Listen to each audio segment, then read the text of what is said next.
A letra das festas foi unha das actividades desta Semana Cultural na que mudou este ano o San Froilán. A revista oral da Asociación de Escritores e Escritoras en Lingua Galega encheu o Salón de Actos da Deputación de música e humor cumprindo co protocolo sanitario. E no exterior do Pazo de San Marcos, roada, con distancia entre os gaiteiros do grupo Folquiada e os viandantes. Outro dos eventos con arraigamento cultural que inclúen as patronais de Lugo é a mostra de oficios artesanais, produtos autóctonos e traxe tradicional galego a carón do vello cárcere. Aquí están as pezas antigas ou as reproducións das pezas atopadas nas aldeas da provincia de Lugo. Eso sí, as limitacións actuais obrigaron a dar un novo enfoque. Decidimos que íbamos a darlle importancia ás cabezas de comarca por donde pasa o camiño primitivo. Entre elas Fonsagrada, porta de entrada do camiño primitivo en Galicia, representada polo seu símbolo máis doce.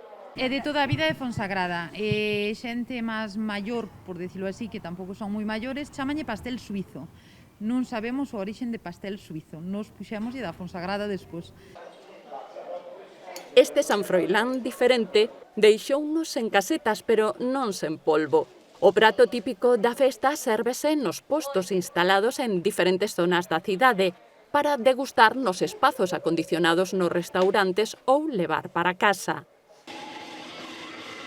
Nos 6 recintos habilitados noutros tantos barrios da cidade estánse a celebrar concertos diarios baixo as estritas medidas de seguridade que impón a pandemia. A maioría con intérpretes locais.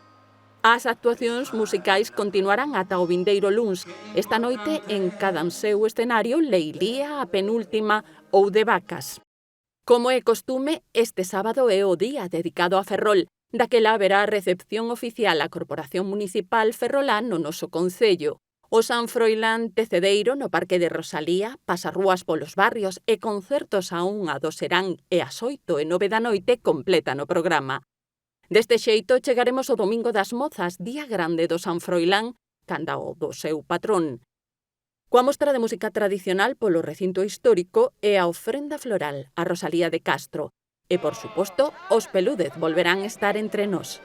O luns 12 pecha o programa cunha dúcia de concertos para todos os públicos.